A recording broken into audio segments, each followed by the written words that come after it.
台南市场的古迹西市场，经过修复甲景观的改造，正式来开幕。这嘛，互市中心搁加一个世界的景点。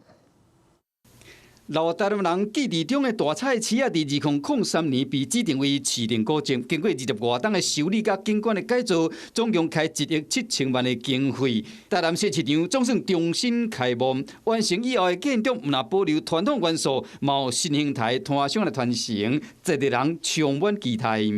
我们在地的台南人都抱持着很大的一个期望。那现在就是随着时代的潮流在走，这样的感受是焕然一新啦。市政府特别邀请台南的查某囝艺人齐凯喜来斗宣传，同时甲市长黄伟天作为推销市场内特色的美食。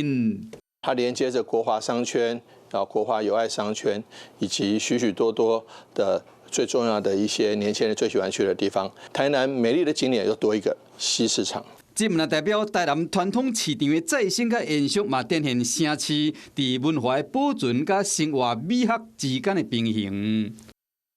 Hello， 我是林仙怡。想要抢先掌握最及时的新闻资讯吗？赶快订阅、按赞、开启小铃铛，锁定华视新闻 YouTube 频道。